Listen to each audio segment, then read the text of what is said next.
Good morning, Adam. Morning, how's everybody? Good, thank you for being available for the Q&A. I think Ed's on, isn't he?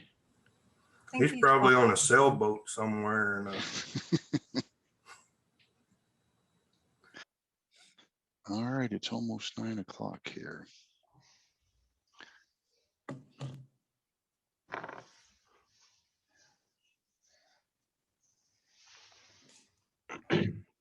Hi, Cliff. How you doing this morning? Hey, there's Jake. Good morning, Lindsay, Jake. good morning. From Chicago, sunny Chicago. I don't know what that looks like anymore. Who's that guy with all the hair? Yeah, it's been a while. Jake's doing his locks of love thing. They're getting it going. Gonna donate his hair. I must have given him my hair. Well, Ed, the picture you sent me for the promotion looks entirely different from your haircut you got now. I got into the number 3 shaving COVID thing and never left it. I haven't had a haircut in over a year now. I don't know how you stand that, man. It drive me crazy. So, you know, Lindsay, my hair looked like yours since I was about 16, and then I just said after I was out of the country when COVID hit, and when I came back, I said, well, I couldn't go see my barber, and then I just said, well, let's see how long I can let this madness go. I can only imagine what Sharon Brock's beard looks like this year. Oh my God. It probably looks like Gimli. Yeah. Good morning, Dr. Slater. Afternoon for us. Afternoon. Okay. Awesome. Yeah, late afternoon. Duncan, how are you? Well, fine, thank you. Yeah, I've just been doing some firewood because we're running out. It's been cold here. So we've been burning a lot. And, you know, can't use works heating. We have to work from home. So that's one of the reasons we've run out of firewood. You guys are on such a lockdown. I'm surprised they let you Zoom. Yeah, I've had to write something out to press the button. That's true. Well, it's 9:01 or 9:02 officially. We'll get started here. I'm sure there'll be people joining us.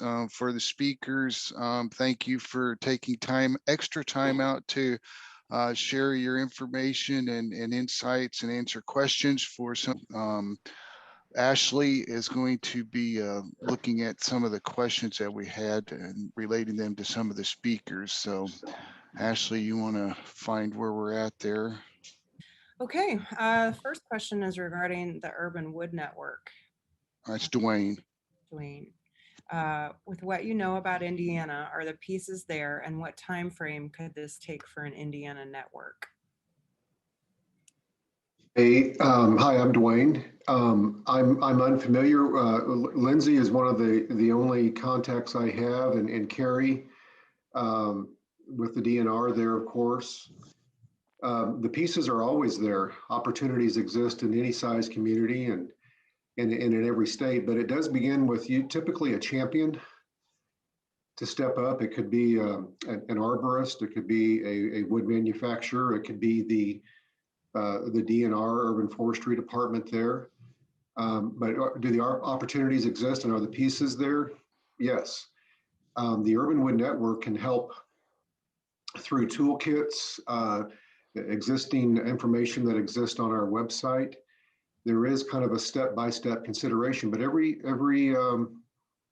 area is different. There will perhaps be different attitudes, different markets and things like that. But the main goal here is to share and to introduce opportunities for communities to save resources of all kinds, financial resources in the management of removed trees, as well as feeding local economies, benefiting the local environments. There's all kinds of things about social equity that urban wood utilization brings to a community. So I would encourage you to reach out to UWN or even myself, but take a look at the UWN Urban Wood Network website, which is urbanwoodnetwork.org. And I, of course, as I hope Lindsay knows, you call me anytime. Somebody will answer the phone. Okay. Thanks, Dwayne. It- Also, for those of you that are on, please utilize the chat if you want to ask questions there. I did have a question for Scott Baker. It's very early there, isn't it, Scott? A little early. I had a question actually text to me. They couldn't be on, and I'm recording this. So they were asking what advice you would give them for challenge course inspections if they have not had specific training on that, but they're fairly well or fairly confident in the tree risk assessment and obviously tree physiology, things like that. Well, the risk assessment portion would be pretty straightforward. Just applying, your skills and observations, and the target is going to be their facility, which is going to be not occupied that often. The harder part is looking at the various ways that they'll interrupt the tree with their attachments. You'll still see, if you remember from my talk, some pretty primitive approaches from our perspective as arborists. And, it's important, I think, to respect the fact that they're probably really proud of what they've built, and that there are hopefully a lot of people having a lot of fun clambering around or riding the zip lines or whatever have you. So I just finishing some work on a big canopy walkway in California. I just came back from seeing that. And one of the things I'm looking at is how many holes there are in the tree. So I tend to look at the circumference of the tree and thinking about the species and the type of sapwood and structure that species has.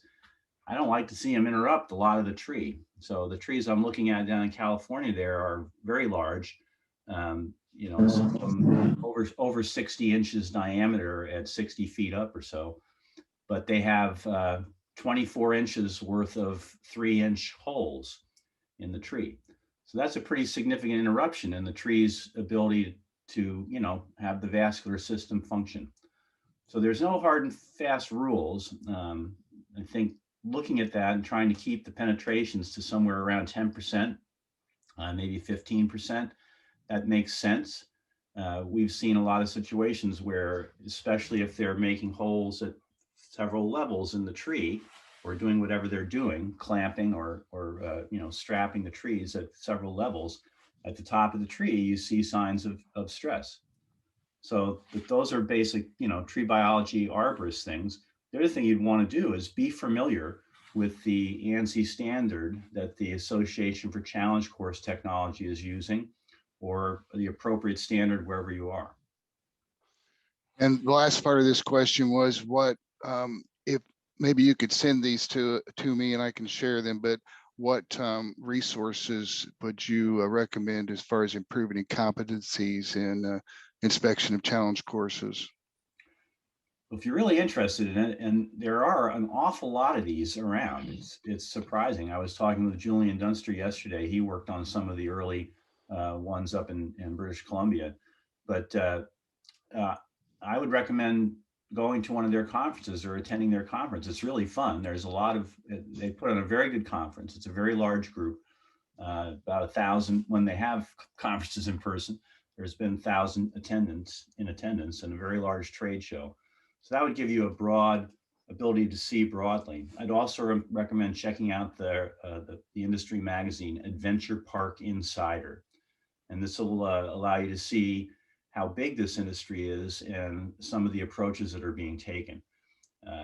There's a lot of potential for improvement in the way they build these things. So I think, if you're a thinker, start thinking about it, because, I can brag and say I was involved in the invention, so to speak, of the first tree attachment bolts, the so-called Garnier limbs. And I think arborists can help these people look at how they're doing it and make it work better and last longer. And that's really the most important thing. They just don't, it's difficult to leave enough room for especially fast growing trees to expand. Down in the redwoods, I cored with a friend of mine, Jim Campbell Spickler, cored the trees. And we know that the increments in those trees, 400 rings in a couple of our 24-inch cores.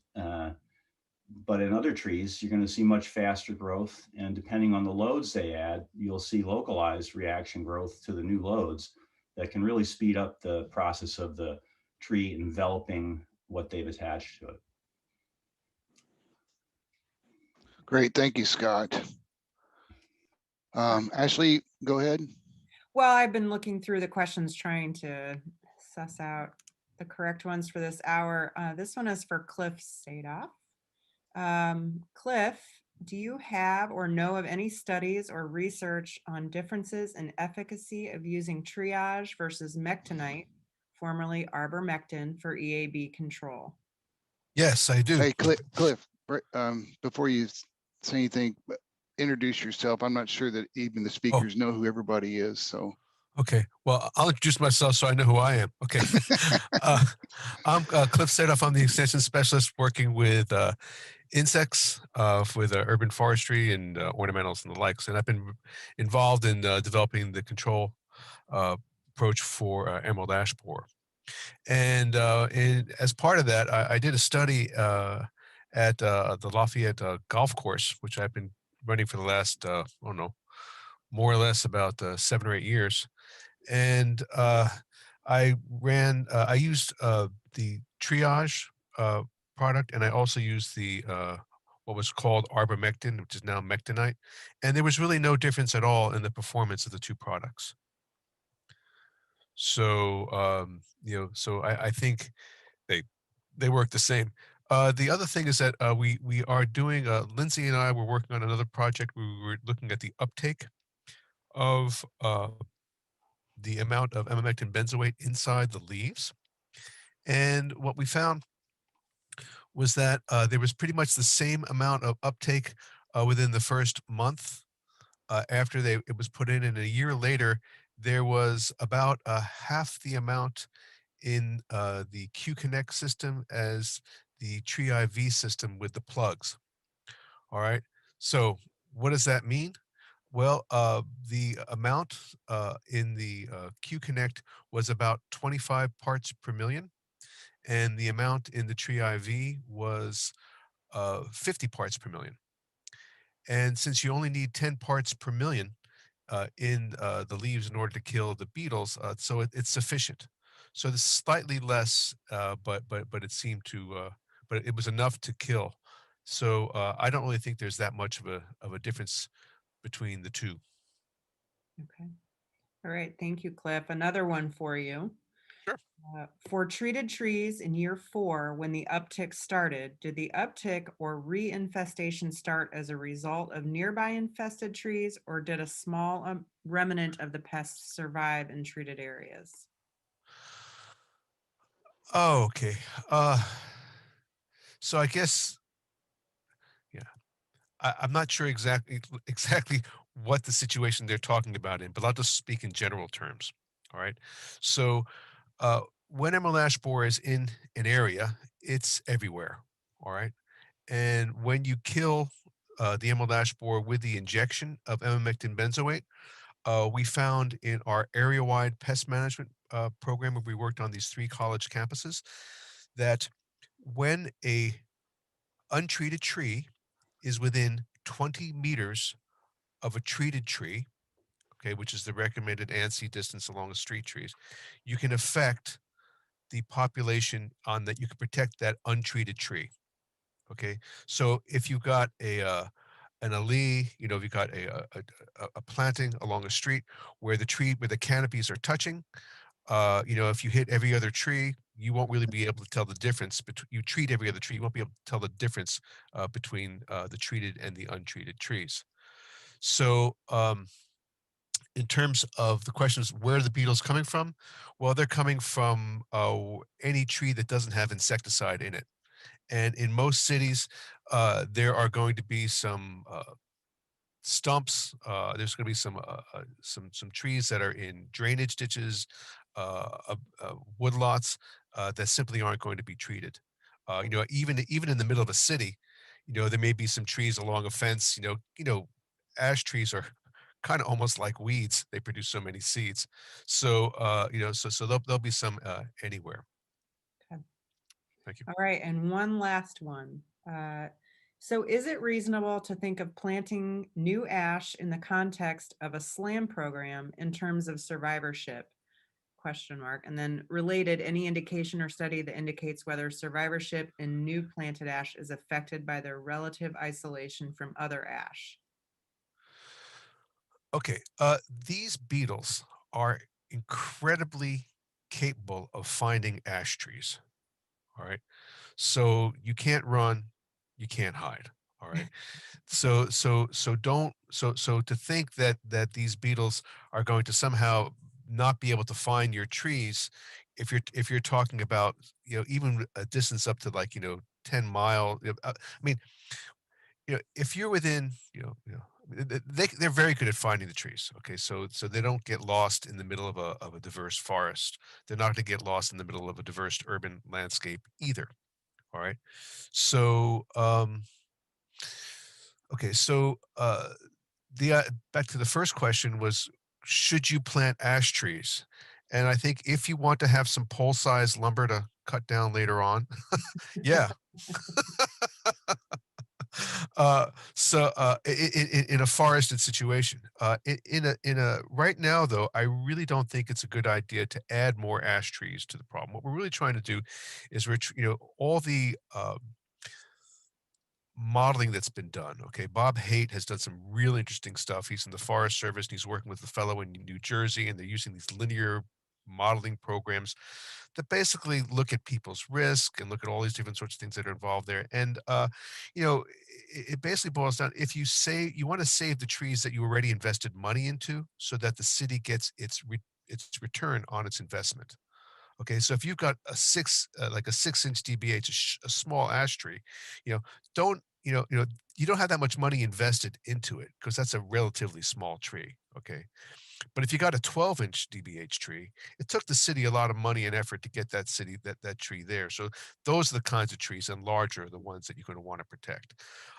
And trees that are half dead at the start of the program, save yourself some time, cut them right down.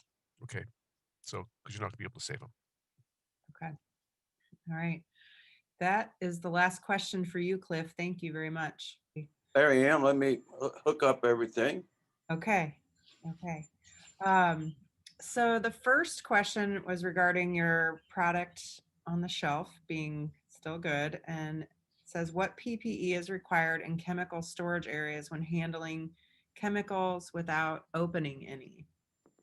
All right. So Fred Woodford, I'm with the Purdue Pesticide Programs and the director of it. So about 30 years worth of work here. And first of all, I'm impressed that we actually even got a question. So that's pretty cool. And so let me just answer that question. If they're unopened, then there's no reason to have anything. I mean, Okay. there's no need in it. And so obviously I would hope, I'll just do a follow-up with that. We shouldn't be mixing chemicals in these storage rooms anyhow, because other people go in and out. You should always be mixing, if you can, in the shop, and even better yet, in fresh air. Then that eliminates people's exposures and those kind of things. So, as long as everything's fine in the shop, I mean in the storage, there's no concern with unopened containers. Okay. Okay. Thank you very much, Fred. It looks like that was the only question for you. So we will move on to John Bonkowski. John, are you there? Present. Okay. All right. First question for you is, in maples, I've seen greenish staining or transition zone on cross-cut pieces of wood. I've heard from folks that's verticillium. Is that true? It's pretty common on most maples I've taken down, either in big trunk wood or smaller branches. If not verticillium, any idea what it is maybe? Thank you. Okay. So my name is John Bonkowski. I am a plant diagnostician at the Purdue PPDL, the Plant Pest Diagnostic Laboratory. Concerning the question, we see a lot of, in terms of verticillium wilt, we'll see streaking in the sapwood, but if a tree can live for multiple years with this infection, you end up seeing streaking at various stages. And in some cases, it's actually in the heartwood, like in the very center. And this can range from kind of a gray to a gray-green to a black color.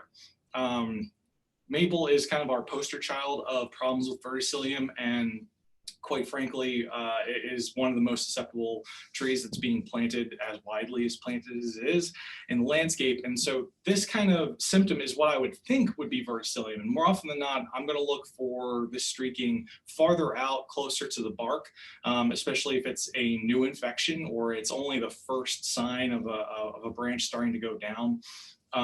Certain maples are going to be a little bit more susceptible than others, but most of them are going to be susceptible to the disease.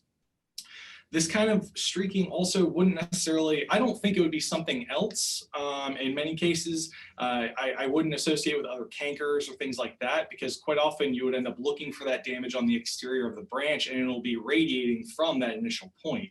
So if you have Botrysphaeria, you're gonna have a crack, a sunken area or a discolored area in a branch, and that's the point of where it's gonna start. So if you're gonna find it, it's gonna go upwards and maybe a little bit farther down, but it's not going to go farther down the branch. So if you're seeing this all the way up and down the branch, I would suspect there's something farther down in the tree. If there's something that's centrally located in the branch, if it's like in the heartwood area or like the pith, it could be radiating from a heart rot. And so that could be developing farther down in the tree and kind of just extending farther up into the branches or the canopy. And that can indicate, you know, that there might have been long-term decline, internal decay, that kind of thing. And so if you don't necessarily suspect it might be verticillium, but you're seeing branches die, or if it has had long-term decline, you might want to look into the structural integrity of the tree, see if there's any internal decay farther down, especially if there's any damage to the root flare, the trunk, or anything like that. Okay, thank you. I'd like to, thanks, John. I'd like to interrupt here. I think too many people have my cell phone number. I'm getting texts. There was a question, Duncan did answer it somewhat, but they wanted to hear opinions from Dr. Slater and Dr. Gilman on, we've been talking about codominance in both presentations, and they wanted to know from each of you how you pick a good codom from a bad codom as far as pruning and removals and reductions. So Dr. Slater, please. Hi, Lindsay. Hi. Yeah, my name is Duncan Slater. I'm a lecturer in arboriculture in the UK. And yeah, I've spent 10, 11 years researching branch unions and doing mechanical testing on them.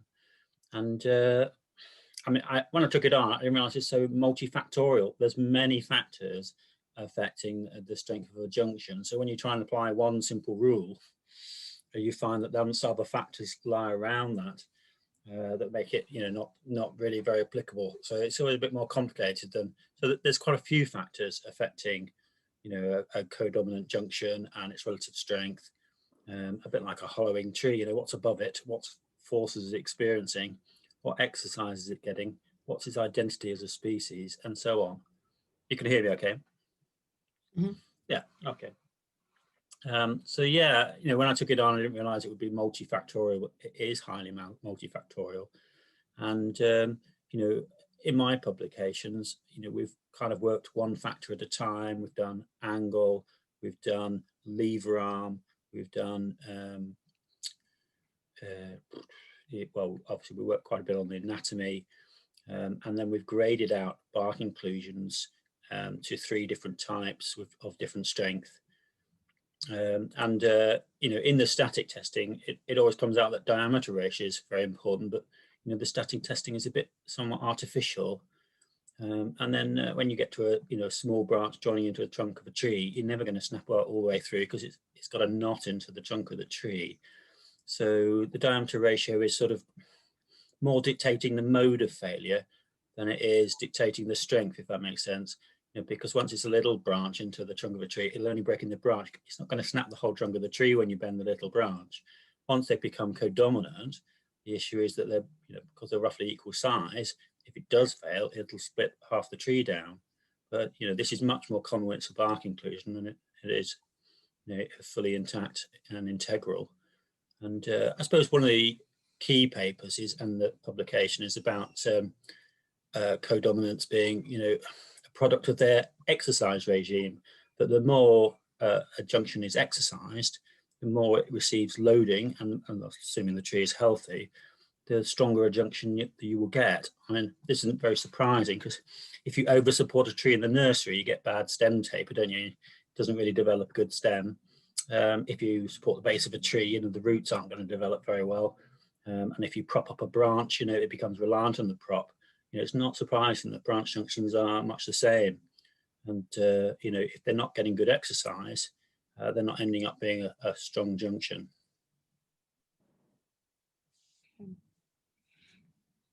Lindsay, you're muted. I think that leads into Ed, some of the research you've done over the years on that. Ed, you want to add on to that, please? Well, not sure it's research as much as a whole lot of observation. Duncan just went over the aspect ratio, the size of the branch compared to the trunk, which is certainly a component. But looking at the tree more holistically, it's when you have a codominant stem or something that approaches a codominant stem, typically both of those items are rather long. In fact, probably the longest item stems on the tree. And so I get more concerned about if it's a U shape, if it's and Duncan has studied this a lot, if it's, for example, a wide open U-shaped union where you suspect this interlocking and overlapping grain, the tree is not likely to fail at that point. In fact, we can all look around and see lots of codoms in the landscape, and most of them stay intact. What we find in windstorms, and we don't have ice and snow where I live, in windstorms, it's not necessarily the non-included bark unions that fail, it's more the wood beyond that point. And so we get into a length situation. And what we need and don't really have in our profession right now is some indication of how long is too long. But it's been, and that we need data on that for at least Quercus and some of the acers and some of the other common species. But so when I look at a tree that has a codom, it's how much am I going, if there's a target, and I suspect the branches, based on my experience, is long, in the general sense, long, and usually the codoms, like I said, are going to be the longest, is where am I going to reduce? One or both. And for a small tree, I'm going to reduce to try to get a main lead. If it's a young tree, that's going to get big. If it's a mature tree, I'm going to probably reducing both sides, especially if it's a wide spreading. So the codoms go this way out, and there are targets. So there's a lot to this, as we all know. Yeah. I think that's the hard part, is being instructive for our arborists on, once we've taught them to identify these codominants, but exactly what is the application, and every scenario is different. And there just isn't very much data on what is too long. Duncan's doing a wonderful job on the unions, and it's super important, and it is definitely part of the story. And I don't know whether it's a bigger part of the story versus the length issue or not. I don't know that we know. We have to rely on people like Scott and others that are out there doing lots of observations and been doing decades of arboriculture to rely on, because we don't have very much data on this. Thank you both. Yes, I would like to say both Ed and Duncan have done a tremendous job on this. It seems like a very mundane subject, but by and large, every practitioner I ask, the majority of the tree failures are typically codoms, and I think that's an important area of study moving forward, to preserve trees and not condemn them unnecessarily or over prune them. Well, yeah, one thing to say is, every tree has some junctions in it, and you've got to make those judgments about the junctions, haven't you? And they're important judgments. Everyone's thinking, well, root rot or something, but the aerial part's easily inspected, but you have to make the right judgments about them. Duncan, can I follow up on what you said with included bark? Yeah, that we've graded out 3 types of included bark. I mean, it would be lovely to grade out more, but Yeah, tricky. just kind of stepping aside from the included bark specifically, we do find included bark much more often in more tight V-shaped unions.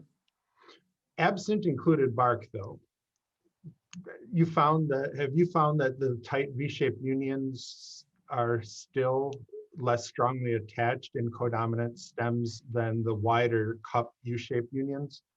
No, not with the study that we did on angles. No, there wasn't. Although, we didn't, that difficult is as you get to sort of like, depending on how you measure it, 5 degrees, 2 degrees, really, really tight, just the vast majority become bark included. And so, you can't really, you struggle to get samples that are very, very tight. But when we did angles from, say between about 5 and 30 degrees, there wasn't really any, other factors were much more important than angle. The diameter ratio when we tested them, the parent stem size, anything in relation to any defects along the branches, those were much more important than angle. When you look back in the past, you're going back to papers from the 1930s and things, there's just marginal differences in whether an angle is affecting the strength or not. No one's found this as like a key factor that really affects a lot. And when you think about, coming from a holistic idea that, it's about the loading, we did a paper just showing that side branches become more elliptical as they join the union because they're loaded that way. I think a lot of people have experienced that elliptical shape that gets taken on. Obviously, if you go into an urban centre, you can find elliptical shape of trunks because the wind's blowing up and down the sort of city canyon, and it leads to elliptical trunk shapes, or branches that are relatively horizontal, becoming elliptical because they're loaded by gravity all the time, and that's informing an elliptical shape. So I think in some ways, to a certain extent, we can trust trees that they're adjusting in the right way mechanically.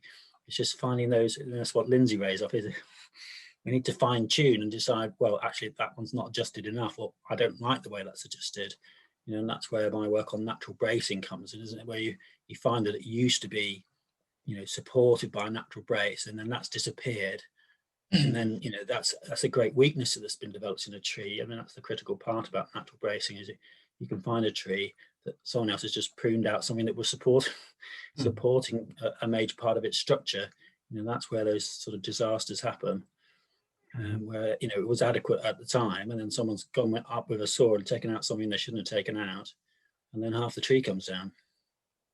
The other thing, and there's some weird stuff going on that Jake and I have seen when we were playing together in Gainesville, Florida. For example, on maples and oaks, we saw bark inclusions, but when the aspect ratio was small, when the branch was small compared to the trunk, there's sometimes a collar.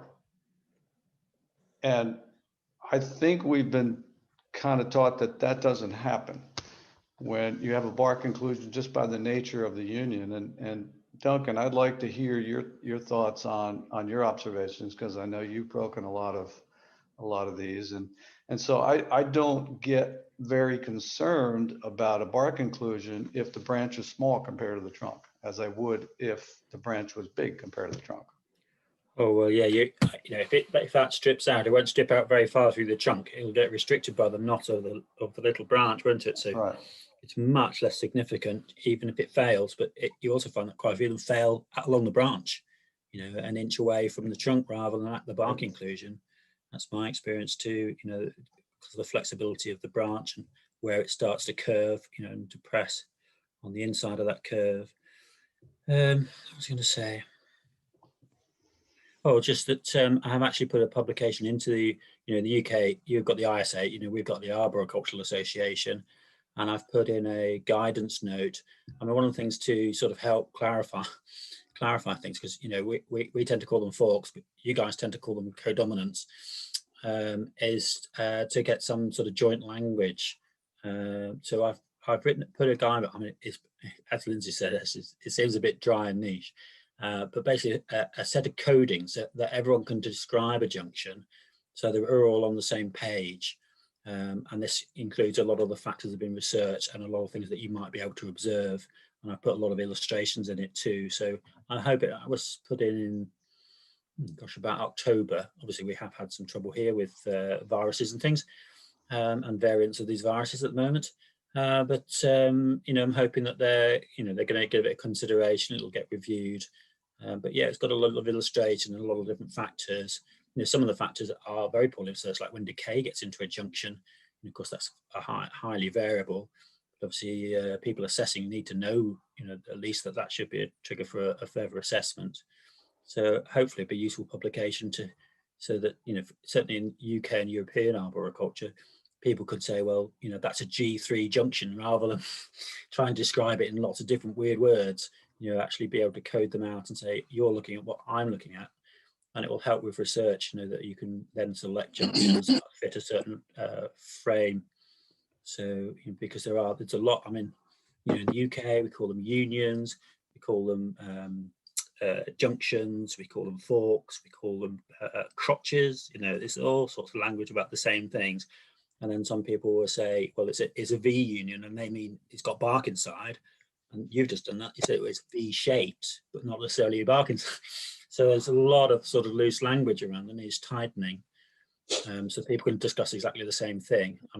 Fortunately, Jake, you described in detail what you meant, but often people won't in the industry, and they'll give just one term and expect someone else to understand exactly what they mean. And as I say, junctions are really multifactorial, and you need to sort of describe a few factors. Well, we have found in the US that it's hard enough to get 330 million people to say the same thing, use the same word. It's going to be, I'm not saying what you're saying will happen or won't, but we every 5 years we review ANSI, and it's under review now, the pruning standard in particular. And we've got the language, probably 90% where it needs to be, but there's always discussion over the language, and our version of English anyway. Yeah. Two people separated by a common language. Isn't that what they say? Ed, I have a question for you from the chat. It says, what are our short-term and long-term pruning strategies for Bradford pears? They are very popular. That's at the base. They are very popular in my hometown of Valparaiso, and two major retailers, Walmart and Home Depot, have had their parking lots filled with Bradford pears. Trees are approximately 12 to 15 years old. All right, so the last tour I took through the California nurseries, not too long ago, probably 10 years ago, when we were doing a lot of training out there, what I learned by looking at the early structure of these pears is that what we see on the streets is a result of what people do in the nursery and what we don't do after planting. So all these multiple branches that come up from one spot, pears don't grow that way. They grow with this unbranched shoot that goes way up, maybe 8 feet, 10 feet or more, and not branched very much except for the short shoots. So growers top them in the nursery to get that shape. So that's where we start.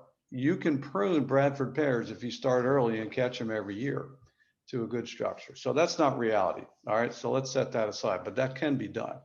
So we all live with the 8 to 20 inch Bradford pears.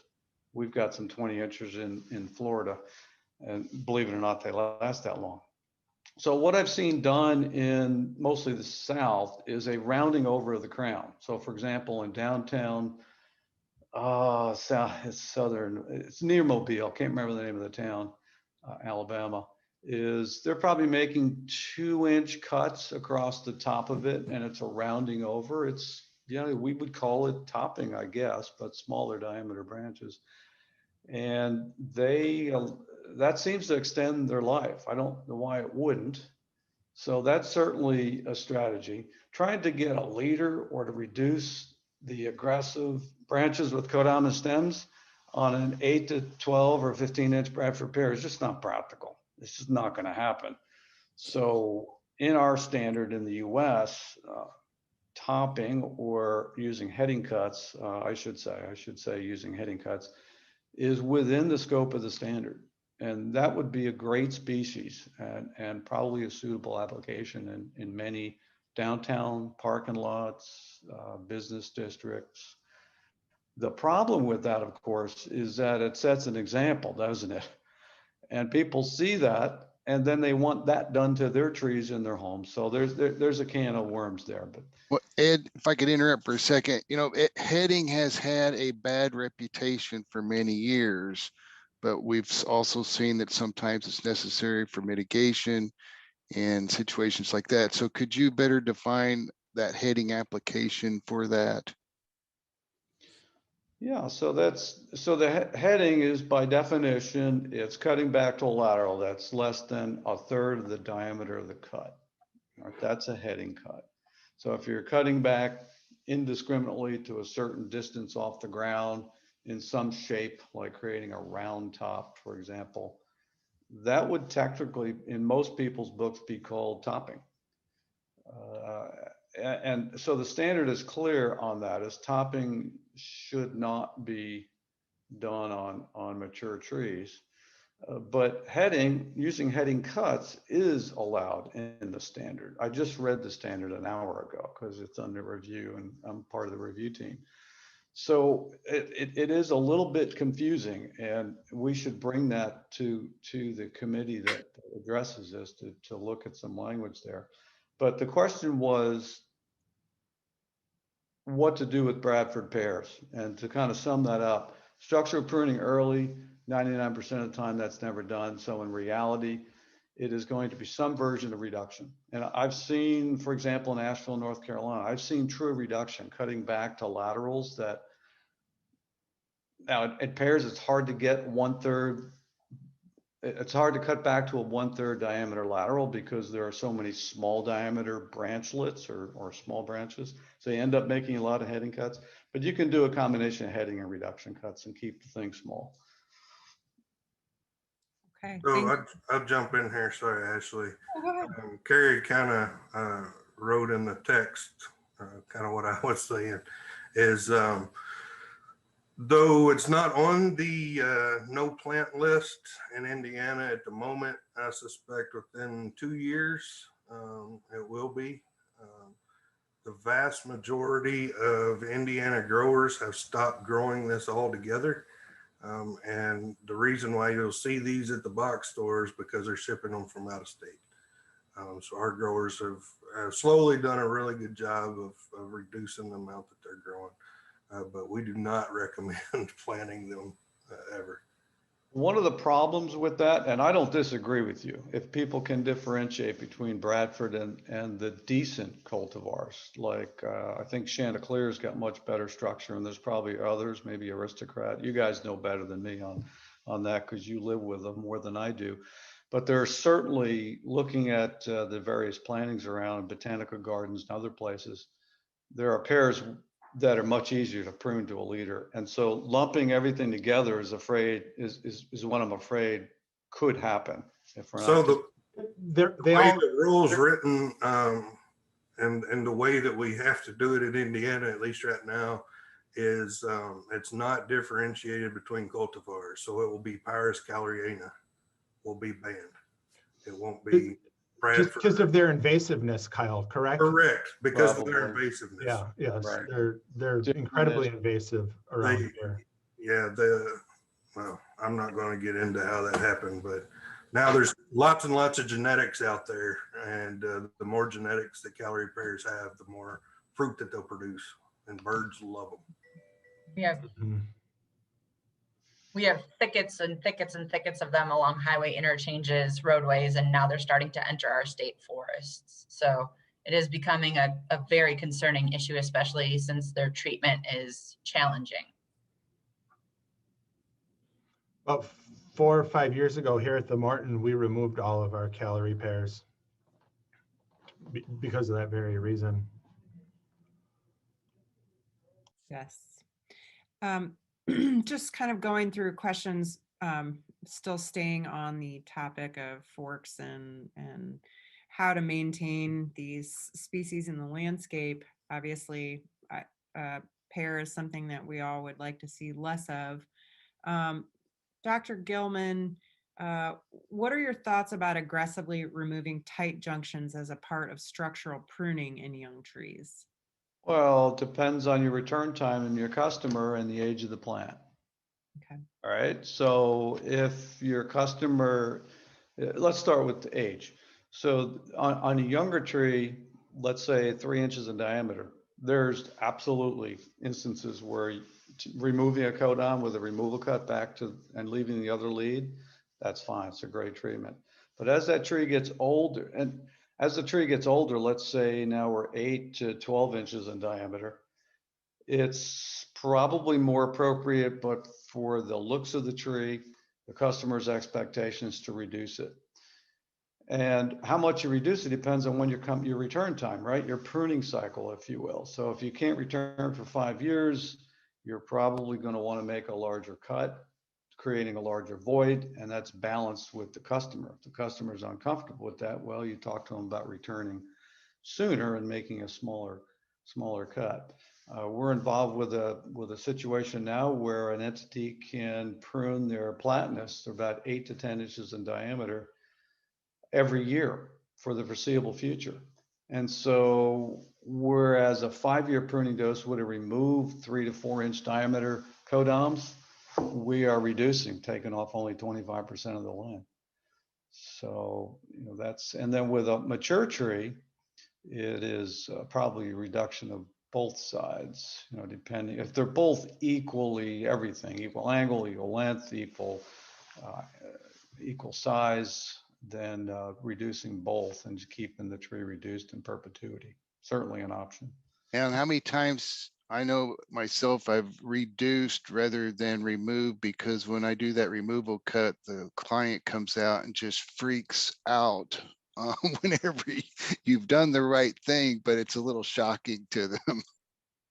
Well, and you can take less out. So you've got to calibrate that to the customer so that they know what to expect. And if they're uncomfortable with a larger cut, you make a smaller cut and, you know, explain it. You know, we don't remove teeth anymore. We clean them and we prevent problems. So this is how we prevent problems in arboriculture, but you got to come back, just like go back to the dentist, get teeth cleaned every 6 months. We got to come back and prune these things every 3 years to get the customer, to get the tree to the point where the customer is accepting what's to be done. Okay, this question is for Dr. Slater. When natural bracing does occur on a tree that requires reduction pruning due to utilities, how close can you make your pruning cut, if at all? Yeah, that's become a difficult per scenario, doesn't it? I have seen people doing pruning where, you know, the natural brace is like a side branch going from one stem to another, and they've just stub cut it about 3 or 4 inches away from the other stem it's touching. Well, of course, it'll soon decay, it'll be dead. And then that's not really giving you much of a long term. You know, again, my Ed's saying it's very much about the age of the tree, the class of the tree. But yeah, stub cutting just a short distance away, just say, oh, well, it's still supporting itself. You know, in a species where it's quite decay prone, an acer or, you know, similar types of tree. I'm not sure trees that you have. A lot of oaks in. When I went to Texas, a lot of live oaks and elms. Well, they're not very decay prone, are they? But acers are. And then it is a problem to try to do that. It's hard to retain a natural brace in those scenarios where you must prune it away from a power line. You must keep clearance. You know, the ideal would be that was, you know, you'd done some formative pruning much earlier and you'd never allowed that situation to occur. But obviously we end up with that situation very often where no one realized that would be an issue, and you come 20 years later, it's too late to remove everything without some quite major work. You know, if it's a tree species where you can prune yourself out of the problem, you know, don't stop cut the natural brace, do some reduction cutting to one of the leaders that's associated with the bark inclusion. You know, if you are going to reduce the natural brace, at least give it enough resources and enough light to it to retain it. You know, the stub cutting it to right next to where it's touching is very short term. And the other alternative is to start looking at artificial bracing and say, well, this natural brace, the branch that forms the natural brace is not suitable in this setting. And if I just release it from a early mature tree, then it's in danger of splitting in half. So as a compensation for that, I'm going to put in some artificial bracing. You know, that's a a viable solution too. So there's a lot of different scenarios depending on species, the position of the brace, and then, if it's having to be cleared from utility, how much leeway have you got? If you've got a lot of leeway, you could probably just prune back the branch. If you've not got very much leeway and it can't develop that way, you're going to have to, bite the bullet and do something else, something quite radical potentially. Okay, thank you. I would think based on the amount of light. So if you could make your cut so that the area's got plenty of light, so the sprouts will be vigorous, have a lot of vitality, I should say, then you got a pretty good chance of that being kind of a long-term solution. But if that cut is buried among the foliage and doesn't, that is exactly the problem, isn't it? That you've got a shade tree, you're cutting a lower branch away from the utility line where the upper crown doesn't need to be cut. How do you get light to that? You've just made a long, mostly moribund or dying stub. It may be 3 or 4 meters long rather than a few inches, but it's still been shoved under the crown of the rest without any foliage. And it'll only try and grow upwards once you cut it like that, rather than being sensible and growing to the side. So it takes quite some time to recover, if it recovers at all. So yeah, I would definitely agree on that. Looking at the light regime tells you whether you can reduce things around it, or just it's not plausible to reduce it around.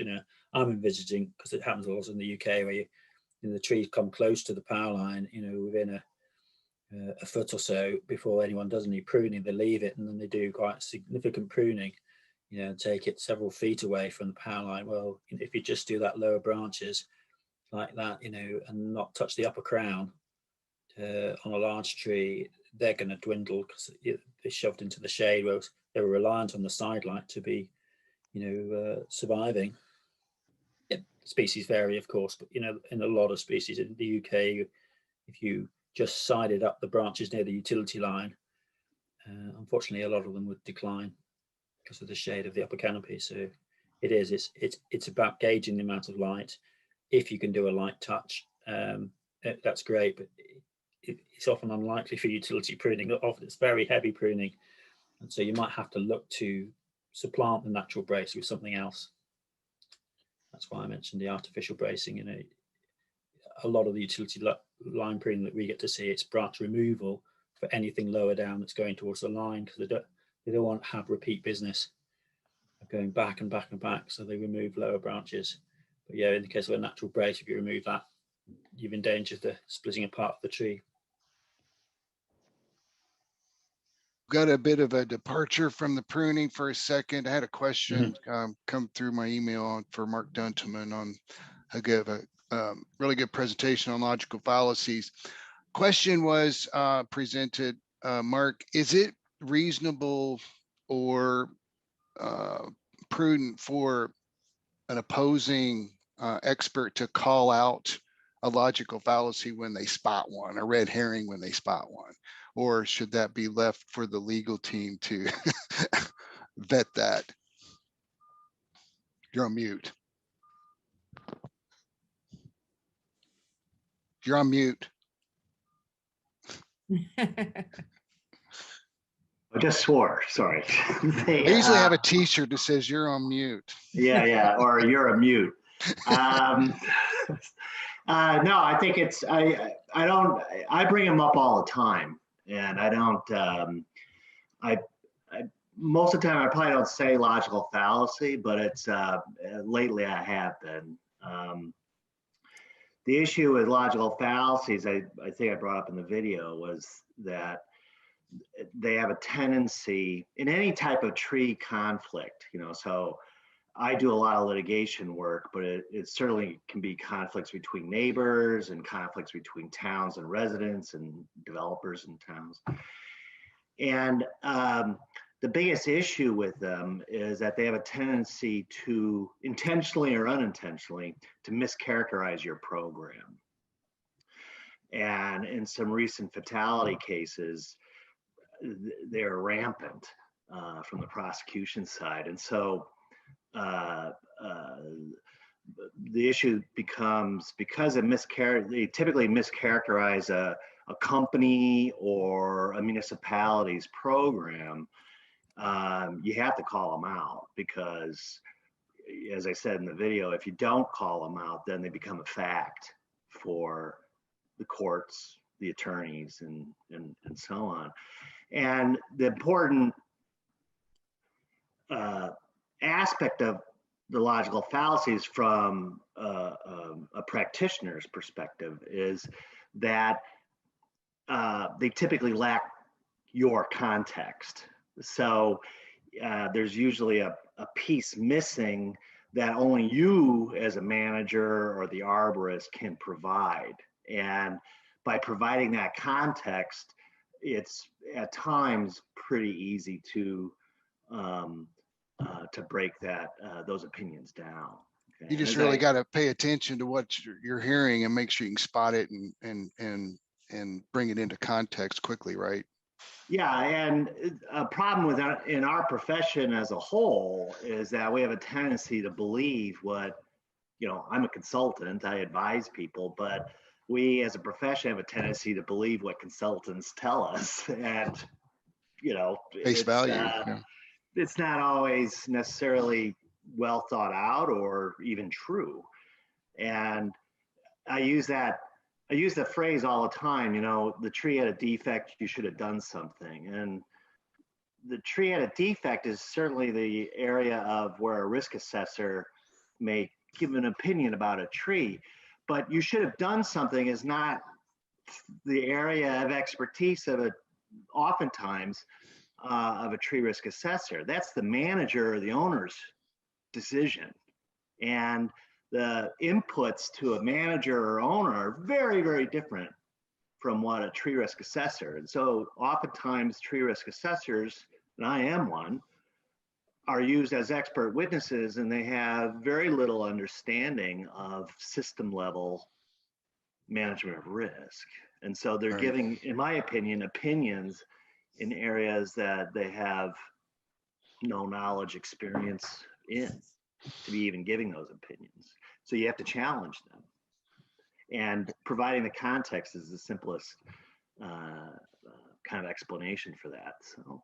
So don't be afraid to challenge them once you spot them. So, yeah, never be afraid. All right. Because you know your program better than anybody. Right. Thank you, Mark. Yep.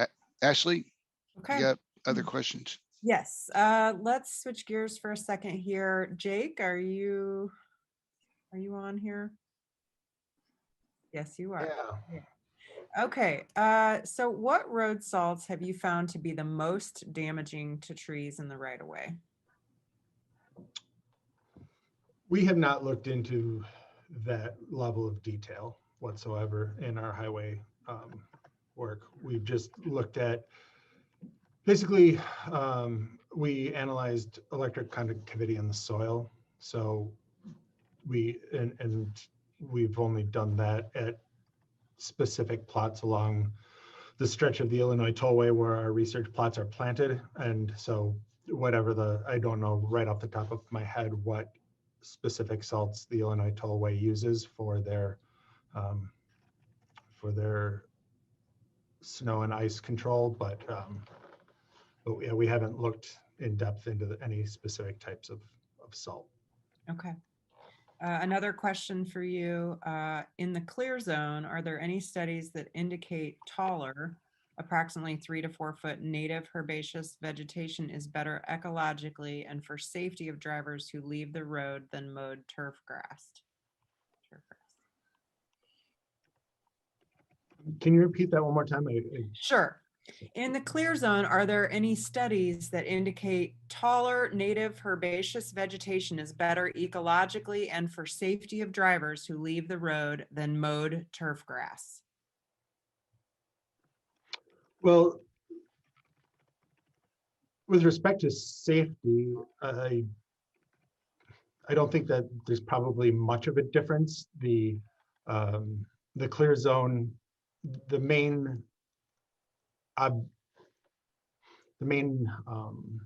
factor within the clear zone is not having anything that will cause a hard stop. So any big woody vegetation, whether it's predominantly trees, I know in our context, but like a big pole will stop a car too, but we're talking about vegetation management. It's keeping the clear zone free of trees, and to a certain extent even shrubs, but whether it's native herbaceous plants or mowed turf grass, I don't think safety context is much of a factor. And I just kind of thinking back to some of the literature that we've looked at.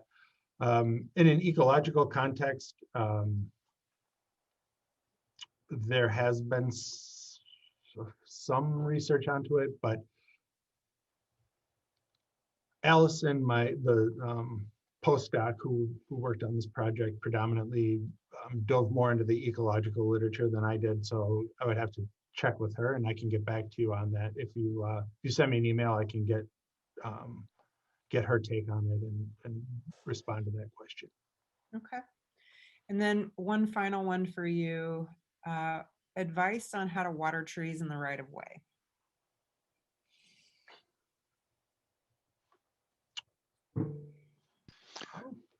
Like Nike, just do it. Just do it. Yeah. Helicopter bomb it. No. So are you talking about like, does this question come from the context of the physical challenges of getting the water to the trees, or measuring whether or not the trees need to be watered in the first place? I think the question doesn't have a lot of detail. I would assume maybe your experience and the best way to get the job done. Yeah, I mean, there's different off-road utility vehicles that you could pull your tanks of water with across the terrain. You know, there's always safety concerns, and it depends upon how far away from the highway you're talking about. I mean, in some cases, maybe it's just not, if you have really steep embankments where the trees are planted, it may just not be a practical or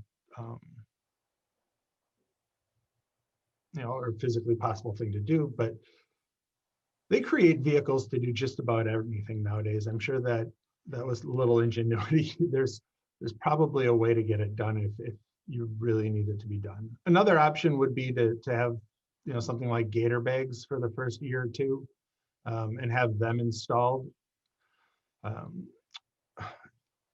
So the soil along highways is usually quite terrible.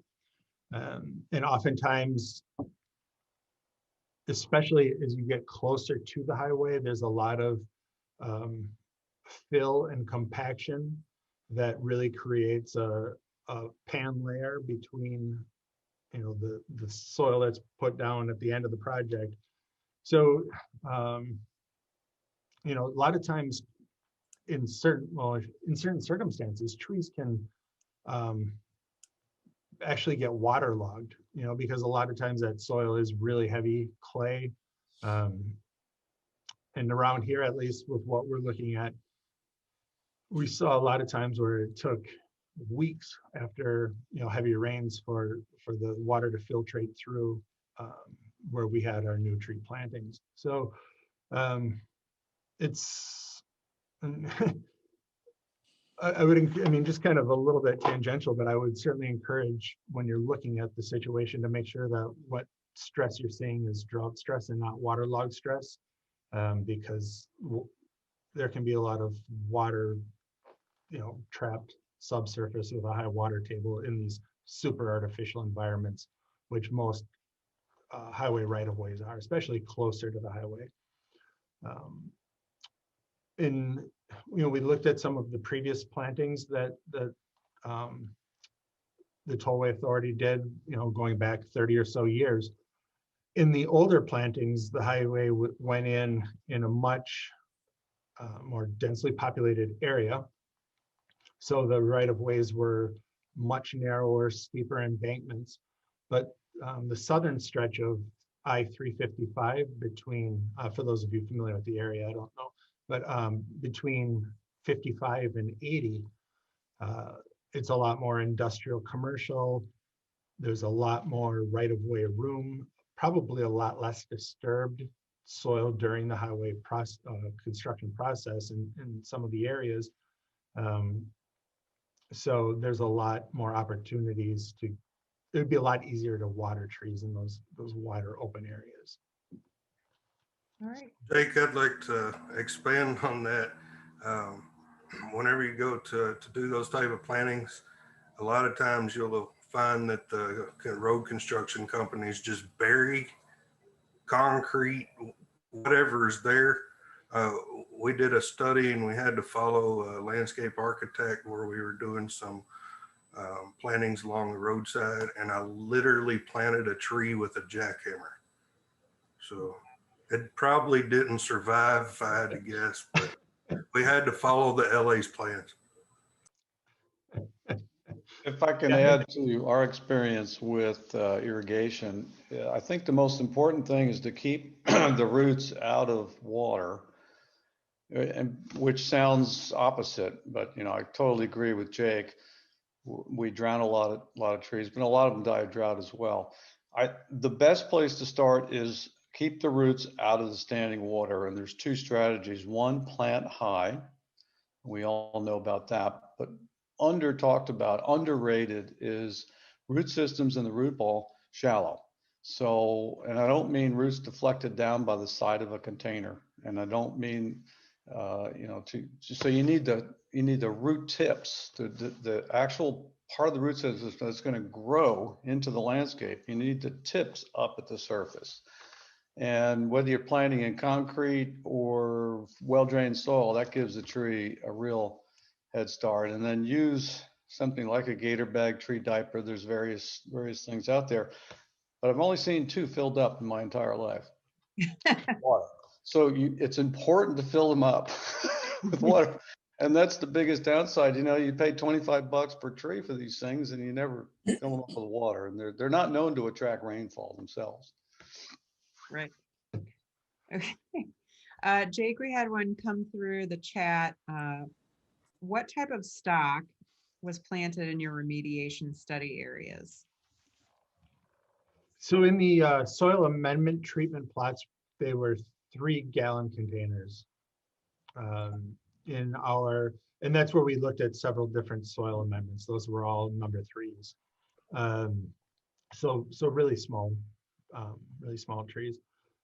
We also have a study where we looked at stock size and where we're assessing establishment and growth of different stock size trees, and those were number 3, number 7, number 15, and a 2-inch B&B or 2.5-inch B&B, 2-inch B&B, I think. So, but for the soil amendment, where we looked at the different amendments, those were all 3s. Okay. Jake, did you guys look at any type of like water holding pellets or anything like that, like Geohummus? We tested that product in a nursery, and we found that we water way too much anyway, and so it didn't make any difference whatsoever. But I have a theory, not tested it, that if we used a product like that and do transplanting where it's really difficult to water plants, that product may have some real application. What are your thoughts on that? I'm not familiar with that product, Kyle, but I mean, our soil amendments were biosolids, biochar, composted biosolids, and just regular compost. So some of them, will hold moisture better than others, but I've not. Can you tell me a little bit more about Geohummus? Yeah, Geohummus, I think it's out of Germany, and it is a product that holds water, but the difference in this product than all the other ones that I've used is it will actually release water in a drought, so for the roots, whereas a lot of those will actually pull water from the roots, even though they hold the water. And this one will release it. It's a sand-based product. And then it has this proprietary, like silly putty kind of on the outside of it. And whenever it gets wet, it expands like crazy. And I think it would have some real application in some of those areas. Yeah, that's yeah. Like I said, I hadn't heard of that before, but that sounds like something interesting to check out for sure. I mean, Nina Bassick did some pretty nice work where she showed amending sort of the backfill soil was not terribly important, but certainly amending the whole bed was much more important. And we, you know, we did similar in our sands down here. It was on shrubs. It wasn't trees, but amending the whole area. I think Richard Beeson did that work probably 20 years ago or so, if I'm remembering.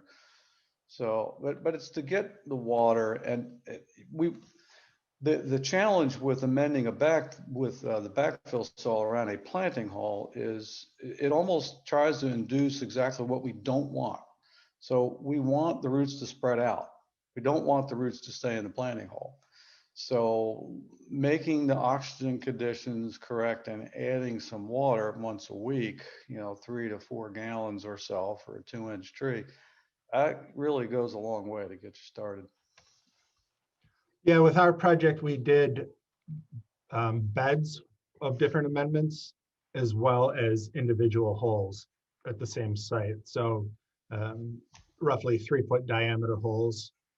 And then also beds, I think they were, I can pull it up here, but we had 15 trees per bed. So they were fairly decent size. It's just that they were planted just a couple years ago. So having a lot of meaningful data, it's still a bit early. Mm-hmm. That's good you're doing that. Okay. Next question is for Richard Harper. Richard, are you here?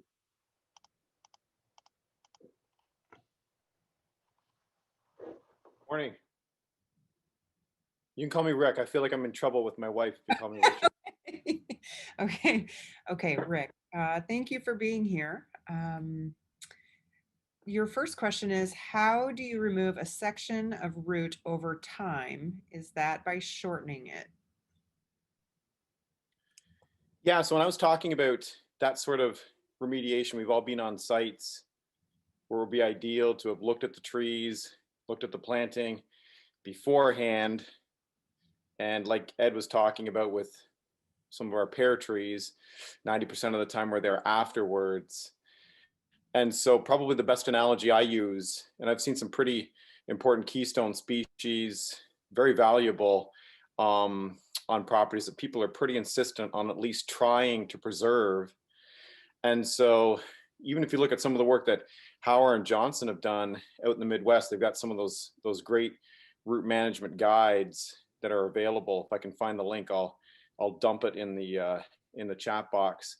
But I'm an advocate of just the best analogy I have is sort of the above ground analogy. You get the question about restoration of a lilac bush or a viburnum bush. You know, the typical prescription is to go in over a period of 3-ish years. It could be even 4 or 5 years, and remove the oldest, largest, quote unquote, most offending shoots first in order to sort of restore the whole shrub, if you will. It's the same sort of thing that I recommend with roots. And that is to sort of set up a progressive program where you're going in over a period of several years and making cuts to restore the root structure to the degree possible over a period of time. Of course, the other important thing is, and I think we're sort of all biting around the edges at this when we talk about watering plants, the other important thing is monitoring plants. So those trees that are undergoing some sort of therapeutic treatment on the roots, curative treatment on the roots that are established in the landscape, that needs follow-up monitoring. You need to keep people off that site and keep people away from that root tissue. Okay. A follow-up, I guess, is what is meant by the difference between severing or removing a root? Yeah, so I've been on sites before where I'm not necessarily a huge fan of it, but sometimes where it's just such a tangled mess in terms of looking at the mature planted tree, you can make precision cuts and the pressure of the plant will actually pop girdling roots.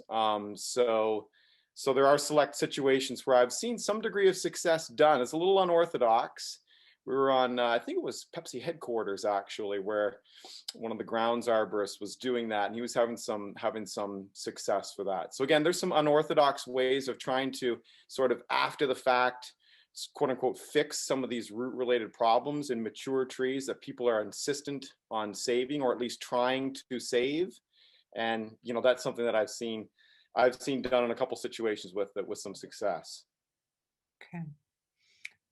Final question is, how do you go about exposing the root collar area that has had several inches of soil added around the tree? Yeah, that's a great question, right? Because we still see, some of that work that Bartlett did with their plant healthcare specialists back in the late 90s, early 2000s, some of the survey work they did.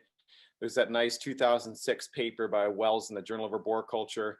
Over 90% of the trees that are installed professionally are installed with excessive soil on the roots.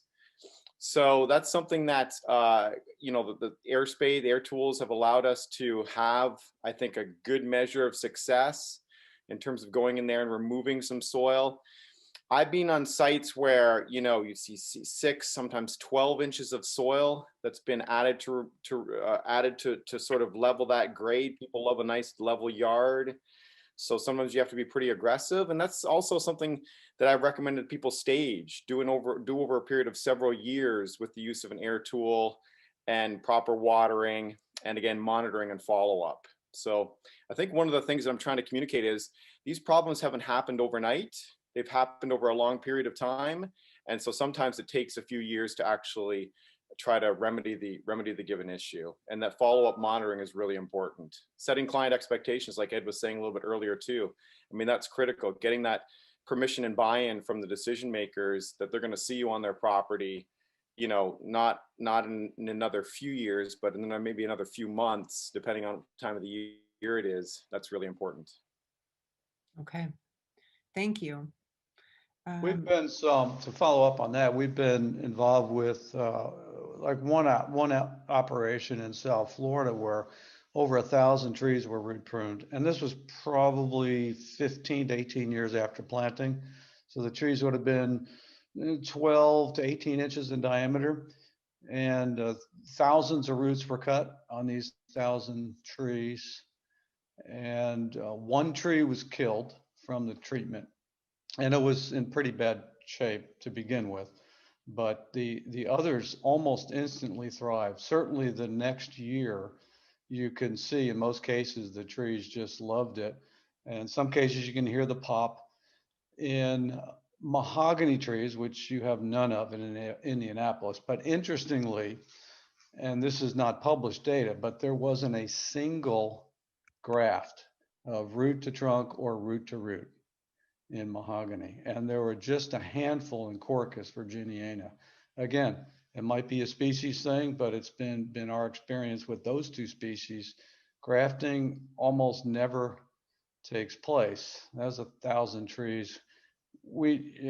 So that's been our experience there. It's only good. The biggest root I've cut, 6 inches in diameter on a platanus in a park in Orlando. We came back the next, and the tree was about 18 inches in diameter. And the tree never missed a beat. Came back the next year and held my breath a little bit, but the tree looked fantastic. So we have a lot more documentation to do on this and more research, but I think cutting roots is a good thing. Ed, do you think the high water tables that you guys have down there would play any role in that? Because we have these deep clay. I think it's about availability, I think, probably more than anything. Yeah. For the recovery process. Right. Yeah, I don't know. I wish I had an answer for you, but I can remember cutting a Bauhinia tree, which is another subtropical tree in Hong Kong. And every person in attendance, there were about 30 of us standing around the tree, bet me that root was grafted. It was about a 5-inch root grafted to the trunk, and I won that bet. There was no graft at all. It came apart, but that's unfair because I'd done it so many times. So there's not a whole lot, and a lot of this comes from the container, the propagation container in particular, and then the next container it's in, a 1 gallon or 3 gallon. when you're dealing with container plants anyway. Even when you're dealing with field-grown plants that started in containers, and there's lots of that in the southern third of the North America. Thank you. Lindsay, this is a question for you. Would the external limitation be a much higher percentage if the tree had been treated and the owner intended to continue treatment? Would the deduction? Yeah, I think what they're asking is what impact does treatment and continued treatment have on the value of a tree? Well, that could be argued. Mark's going to be probably playing counterpoint with me or Scott, but I think for me, as far as like, let's say if it's an ash tree and it's been treated, the value of that tree is only as good as the owner's commitment to that tree. And so I would probably not overly weight that as far as a deduction or as an external limitation. I'd like to hear what Scott and Mark would have to say about that too. So there's actually a discussion during the tree appraisal qualification course, and if a tree is being treated for emerald ash borer, it would be in the context of a functional limitation of that specific tree, meaning, and that's a judgment call on how much you would reduce it. I would agree with Lindsay that it may not necessarily bring it the functional limitation depreciation down very much, but it's a consideration. And you would differentiate it between an external limitation, because the tree that you're observing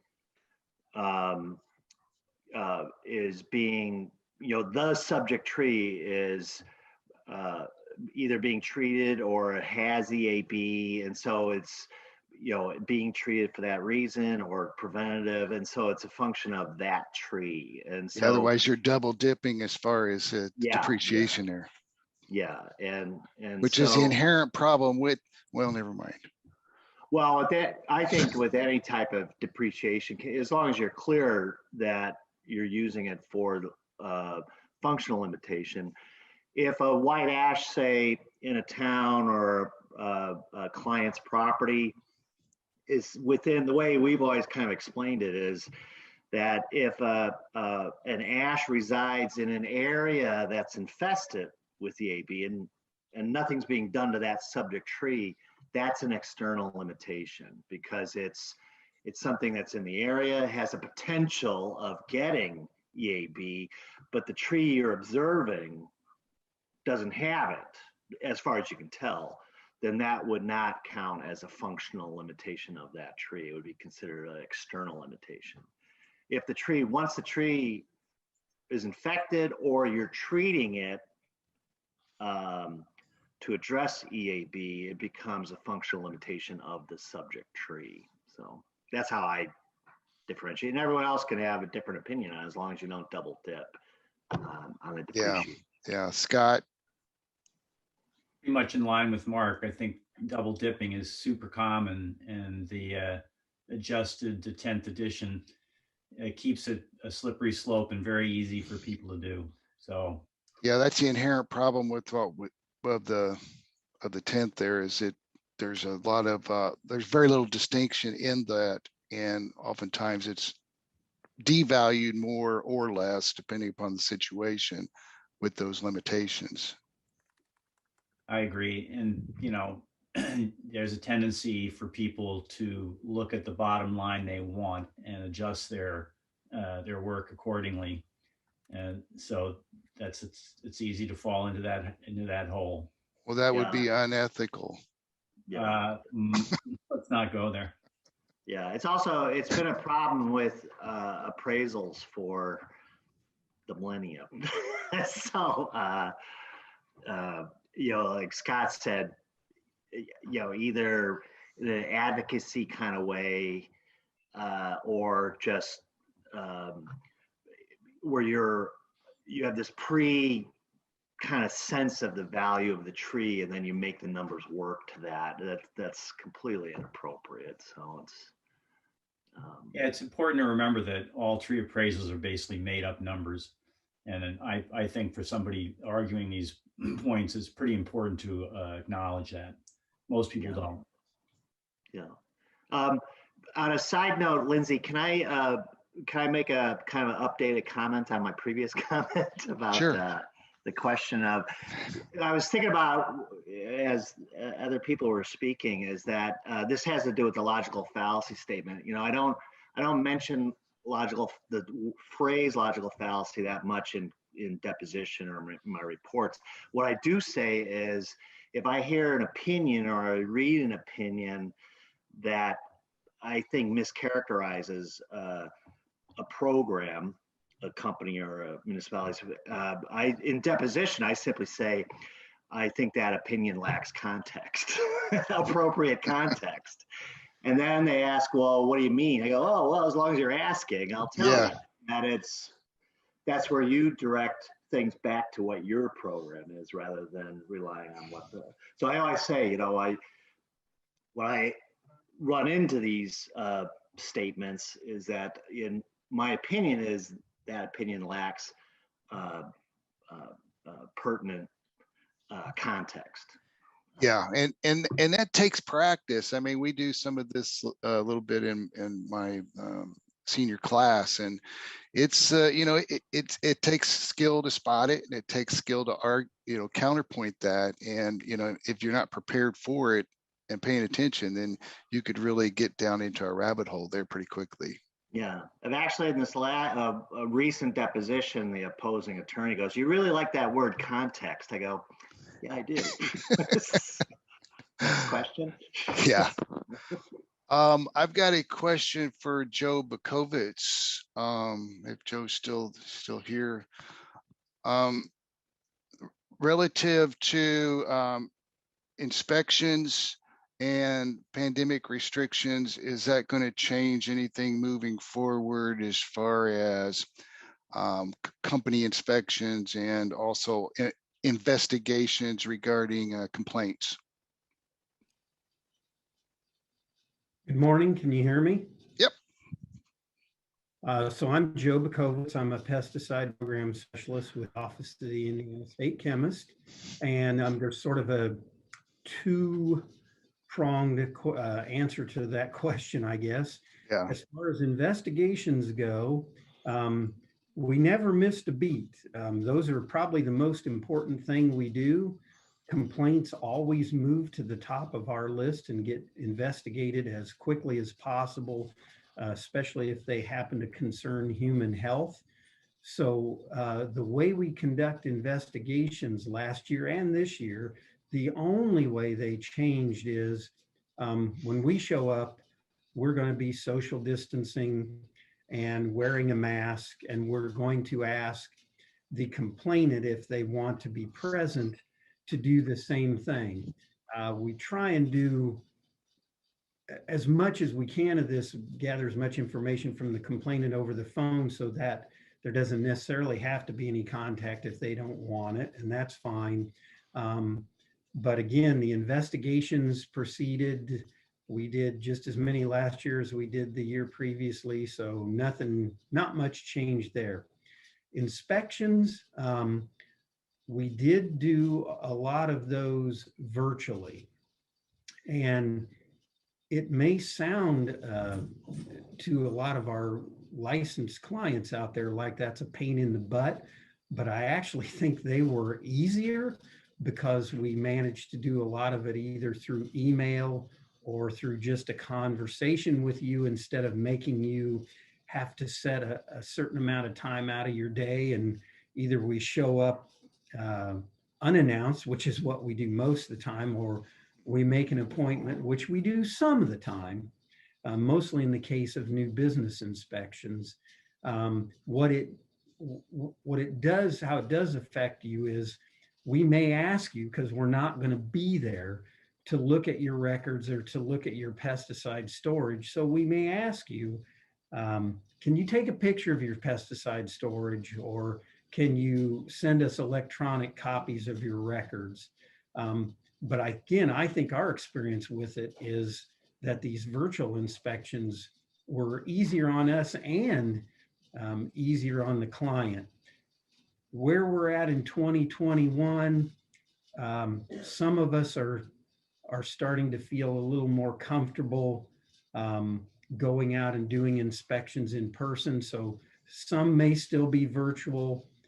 Some we may show up and actually do the inspection. But again, we're probably going to actually call you and schedule it, which is unusual for us because again, the whole idea is usually to have these be surprise inspections, but we're probably still going to be scheduling them most of the time just because of the circumstances we're in. Good, thank you.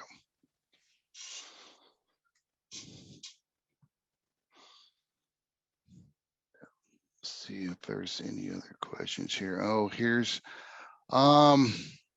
a question that I'm not sure who it's directed to. There was a question about what would be the better selection for a parking lot tree with very little mess in a limited soil volume. So that's pretty regional, but I can address that. Let's see. Lindsay, the remainder of the questions that I have are for speakers who are not on the call. So I'm sure that we have enough experience here to answer some of them. For instance, there was a question for John Ball. It said, you mentioned shagbark hickory as a tree that could be planted more often. Would you include other species in that genus as well? For instance, northern pecan, as long as they're staying within the 5% recommendation. If you can find them, that's the trouble with a lot of our natives, especially some of the nut trees, is sourcing them. That seems to be my problem when people are asking about that. Not too many people are growing them because primarily people are looking for ornamental quality, not necessarily production quality.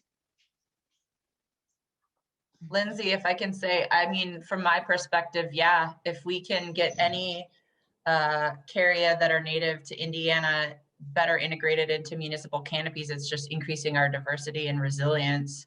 Also, it's providing a lot of habitat for Lepidopteran. So there's a lot of moths and butterflies that their larval stages feed on hickory. And so it's supporting the broader pollinator population if we are integrating those into sites where we can. Let's see. I did have another question for Dr. Slater. You have spent a great deal of time on bifurcation and codominant stems. What's your next research initiative? If you can answer that. Thanks, Lizzie. Yeah, well, multi-stranded, if I can get away with that, because I do support a lot of MSc students, master's degree students.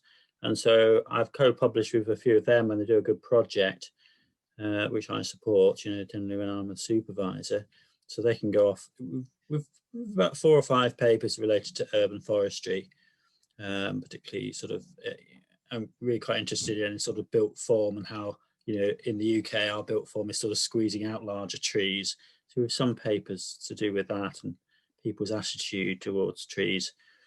But actually, although I'm carrying on some research, 2 areas of research in relation to damage to trees, and there's still more to solve about junctions. Why not have something that you keep chipping at?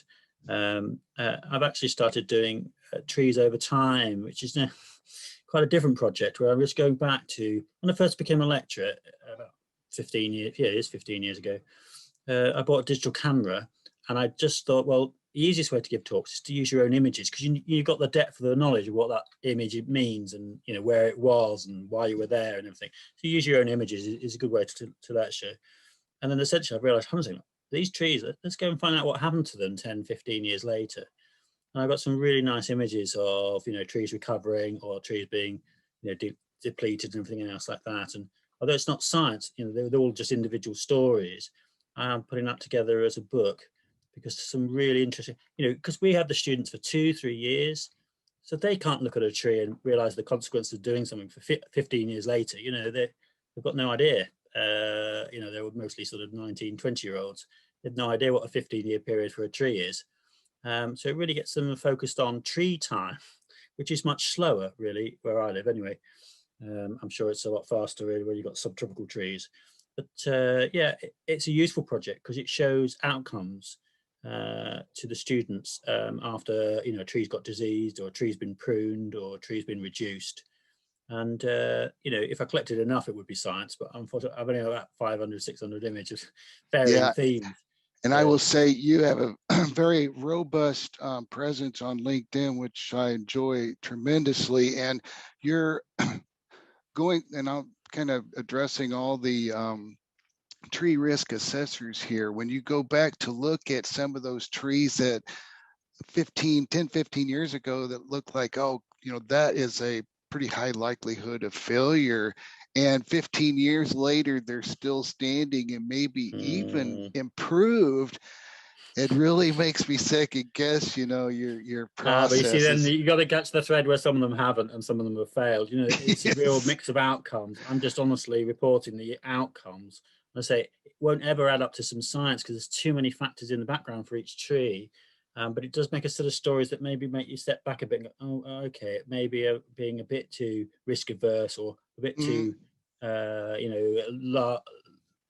laissez-faire about risk, not really thinking enough because these different scenarios. I mean, a lot of the failures are multiple combinational defects in a tree.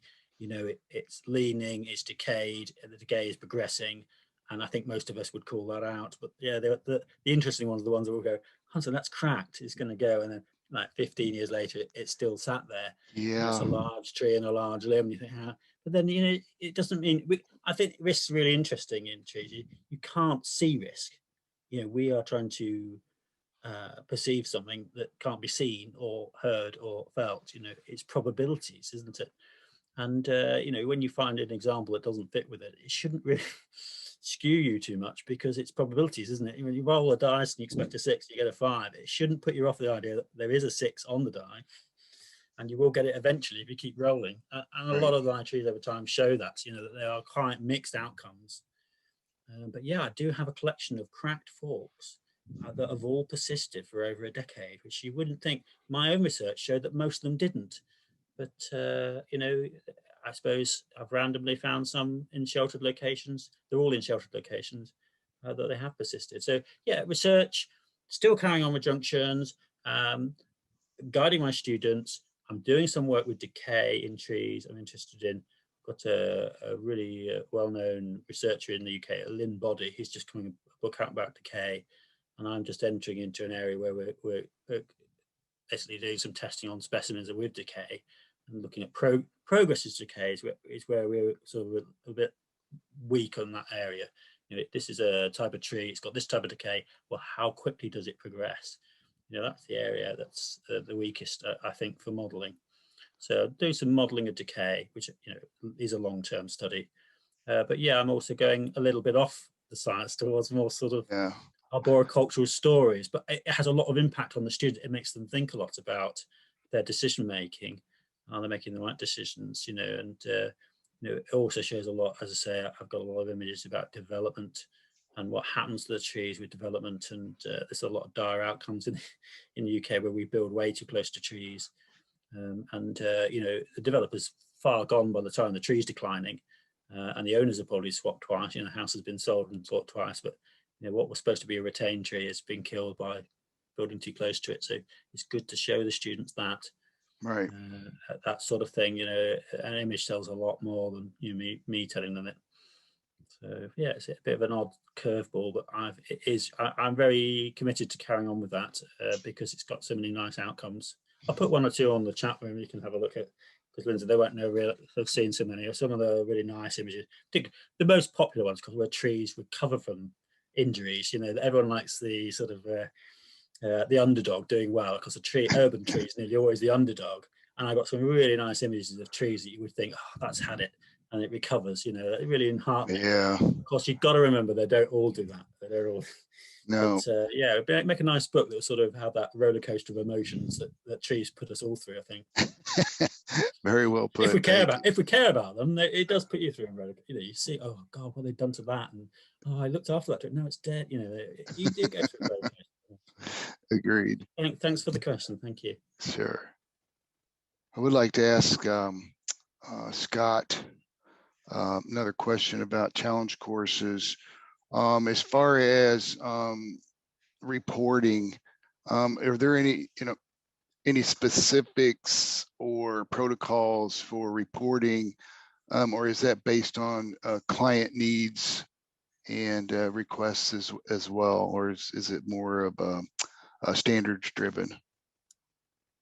Well, my group, I'm kind of a lucky guy with 11 other consultants that I work with on a daily. But so we've been trying to develop protocols. Basically, we're looking at a lot of data collection.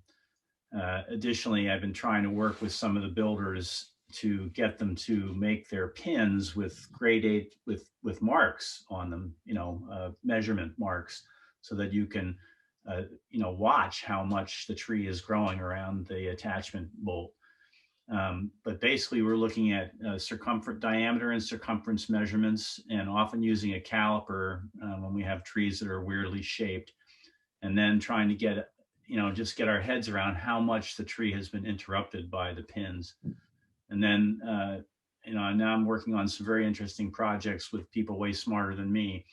And so down on the Sequoia Park Zoo Skywalk, I encourage everybody to Google that and take a peek if you're not looking at some of my posts on Facebook. But in that situation, we're using photogrammetry to monitor the fittings. We're very worried about cyclic movement.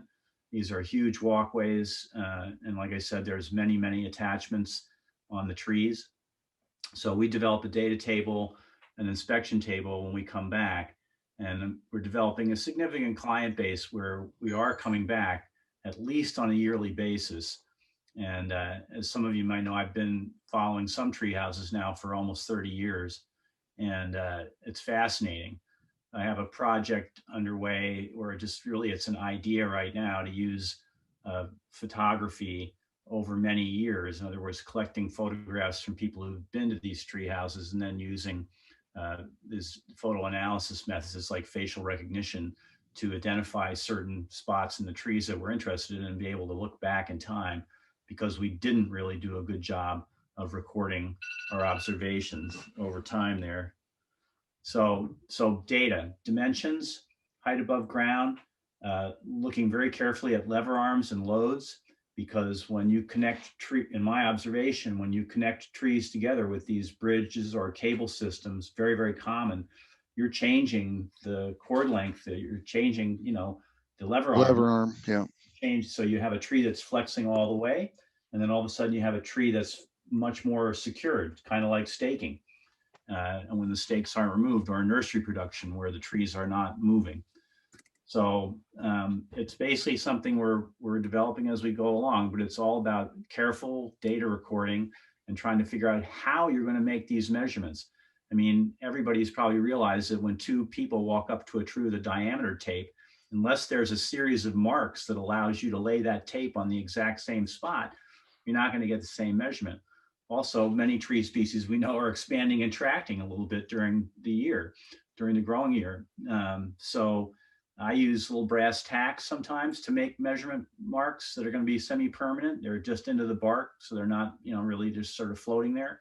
I also use the little blue paint pens very commonly if the pins don't have marks, we'll put a paint mark on there. I'm hesitant to use a diamond scribe or anything like that because I don't want to induce more corrosion problems. And many of the sophisticated pins in use now are cadmium coated or powder coated. So you don't want to break those coatings. But it's all about measurements and observation, and hopefully getting to come back over time. The last thing I'll say is the most important thing is to try to help educate the people who are operating these courses and the inspectors that are approved by the various associations where they have a ticket, like a certified arborist, they're allowed to go inspect. So I've been working along with a bunch of others to help, to give talks and lectures to show them how to read tree biomechanics in their course, because they're there every day. And the types of things that occur on these courses, can occur like that, and not necessarily, good idea to wait a year to come back. Well, and there seems to be a disparity in what a challenge course owner recognizes as and needs as far as inspections and implications of that. I mean, in the case, of my situation, they had no idea that there was even such a requirement. Yes. So, I think that's the issue, is there's no consistent standard and it's not very well known. This is correct. And these things can be built by, or they are built by, any sort of bold, MacGyver type that sees one of these and says, well, I've got a patch of woods and I can charge people $50 and I could build that for nothing. So, when they're being built professionally, we're very careful about the steel, and they're careful about it and about their trees. They're probably going to have somebody pretty knowledgeable look at their trees. Back to the beginning of the question, the most important thing for an arborist getting involved in this is your documentation, particularly your terms and limiting conditions. The contractual agreements that you make to do these things, they can be done very solidly so that you can be, professional and not be too worried about the downstream impacts that might come back to you. And I'm starting to get approached in accident cases that occur on these things. So, it's definitely a very weird world out there. But I think the level of professionalism is increasing, and on the facilities that are going to be open to the public, they're getting more scrutiny in many states by regulators. It's interesting to note, for instance, in Washington State, the inspectors certified by Association for Challenge Course Technology also have to get the state ticket for amusement park ride inspectors. And the third-party engineer that I was just working with in California, a lot of his work is amusement park rides. So it's complicated. Yeah, and it seems like as an inspector, the vulnerabilities are pretty much increased as opposed to normal risk assessment, because like you said, of the modifications and changes in the biomechanics of the tree, they're unpredictable and unprecedented as opposed to normal tree in a landscape. I think in this group here, anybody who wants to contact me down at the Sequoia Park Zoo, Jim Campbell Spickler, who's a redwood researcher and a really interesting guy, he's been helping with a lot of the work down there. We're really wondering how to monitor some of this stuff. I've been thinking about using the PICUS meters that measure tilt, and my company does static integrated assessment, things like that, which wouldn't work here. But like I said, we're using photography, interested in using motion meters to see if we can detect changes in the overall movement of the canopy that might affect our trees that are now attached together. And in the redwoods, we're very worried about trees that might be overwhelmed. So we're really curious about the stability of trees that surround the course. And that's where I think a study using the tilt meters might yield some information that'd be useful to us. So I'm like the do it guy. I'm not exactly a scientist. It's not Dr. Baker. It's Scott Baker, the tree undertaker, more like. But this is fascinating, and I think it's like I'm trying to get a tree fund grant to study a couple of these things, because there's a nice crossover. I like getting people out into the trees. For instance, in the redwoods there, that is a place where a wheelchair user or other differently able person can get 100 feet off the ground in the redwood canopy. And I grew up with a mom in a wheelchair from polio for 26 years after she had polio. And for me, it was just amazing. And just getting people out in the trees could do a lot for humanity, I think. So Yeah. that's why I'm putting so much effort into these projects. There you go, Jake. Jake, there's your next research project. Yeah, well, I do have a couple follow-up questions for you, Scott. One, with respect to measuring the diameter, have you considered or have you tried using dendro bands? Evan DeLucia is a childhood friend of mine. You may have run across him, but yes, we are interested in trying to use those.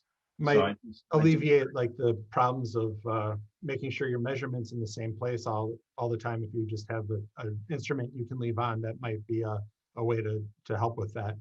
That would be really cool and probably quite costly. So yeah, they're not cheap, like the Sequoia Parks use a municipal facility, but many of these places nowadays are going to be a for-profit enterprise. So they're hesitant to spend a lot. But I like that idea a lot, Jake. I'll put that in the thinking cap. And then the second question I had for you is, you mentioned that you used photogrammetry. Yes. Can you talk about that process a little bit more? Like what? I think, yes, I can. Yeah, what software do you use? And I am not the photogrammetrist, Jake. I am the consultant. but so I can't rattle off the software, but I'd be happy to link you up with some of my friends. One is from the treehouse world, a guy named Jonathan Schulter's Ascension Studios. And he's able to make me and the treehouse builders a fully functional 3D model of a very complex tree, and do things like take an old tree house out of it so we can design a new one. I think I put as an example of that in the talk I gave at this group. But the other, Jim Campbell Spickler, is using, he blew my mind last week using just the newest iPhone. And, but he's also using a drone and scale bars. And so we're able to make extremely accurate, down to the millimeter images, 3D images of these fittings, and we should be able to watch them pretty closely. So can I follow up with some emails with you, Scott? Please. Great. Thank you. Be prepared, Jake. Scott. Decades of experience to overwhelm you with it. I spent an hour with him on the phone. I'm like, I got more questions now than I ever had. I spent 5 years with Ed in grad school. I mean, can you? I get it. Yeah. Head scratching. That's what I'll tell you it is.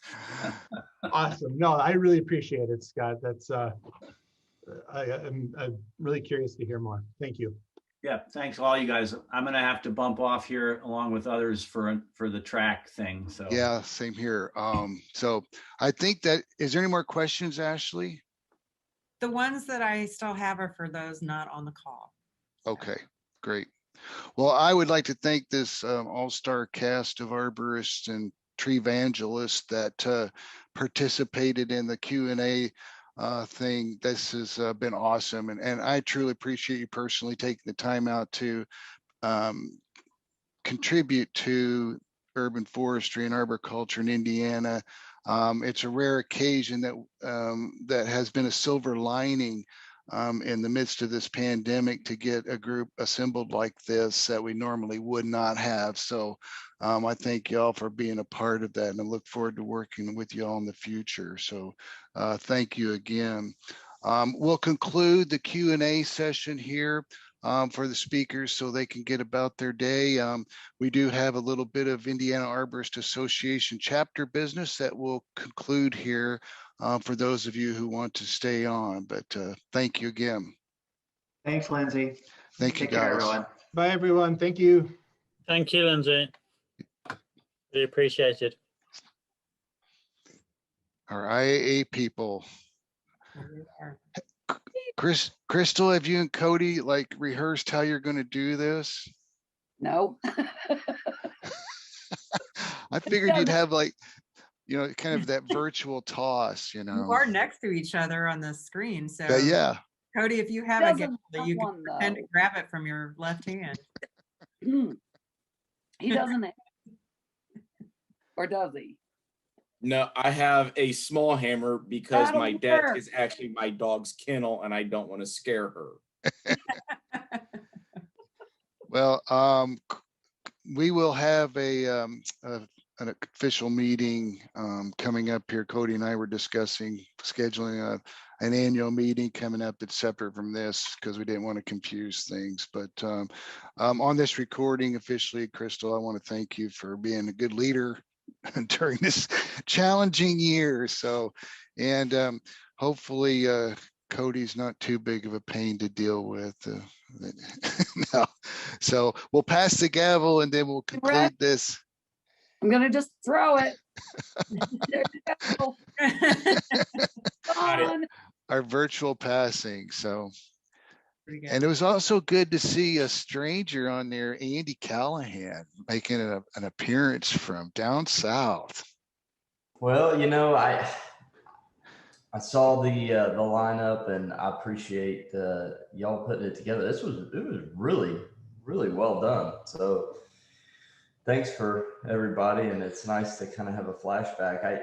I texted Cody a little bit ago. I've been gone too long now because I don't recognize a lot of names anymore, but that's okay. Yeah, former board member. When did you leave, Andy? 2010. So, gosh, after 10 years, you completely lost your dialect. Now you sound like a hick from Alabama now. Yeah, I throw y'all in there every now and then. Nah, good to hear from you and see you on. So, well, Cody, do you have any official words or Crystal that I'm recording? Because I'm going to put this up on our website. Crystal, I guess you could start. Well, thank you for putting this on. I know this was a lot of work, and the members should know we didn't have a lot to do with the actual virtual conference. That was all Lindsay. And Ashley and Kyle and Brooke. Wow. Yeah. So thank you. Yeah, I'm just going to echo what Crystal said. Again, Lindsay, Ashley, Kyle, Brooke, they did an amazing job. I thought this went extremely well. It was excellent speakers, excellent topics, everything. I'm blown away at how good it was. I actually really liked it. Almost too much.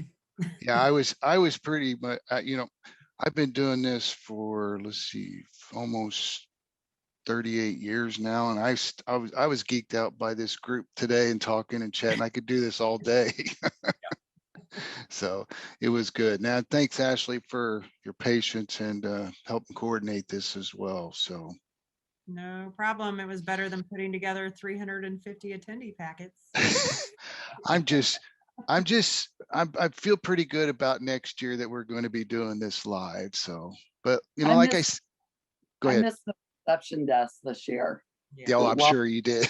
Yeah, welcoming people in. Yeah. Well, and I miss seeing everybody, but again, we assembled a great cast of speakers here that we probably wouldn't have. And, even me just inviting them and talking with them off the side, made some opportunities for them to do some workshops for us later on. So, we've increased our network globally, even from Indiana. So I think that's awesome. And, of course, Carrie's grants help with that process. So, and DNR being an important partner in this whole process makes a huge difference. So thank you, Carrie. All right, well, I'm going to go spend another 2 hours for track instructor training. So I'm going to go into this Zoom meeting and well, I guess Cody should be the one who closes this meeting. So your first official duty. Yes. So I just want to thank everybody that was involved, everybody that attended, all the speakers, all the people that helped to sponsor this and get it going. And like Lindsay said, I hope we can see everybody next January here in Indianapolis for our 74th meeting. Yes. All right. Thanks, everybody. Have a good weekend. Thank you, everyone. Thanks.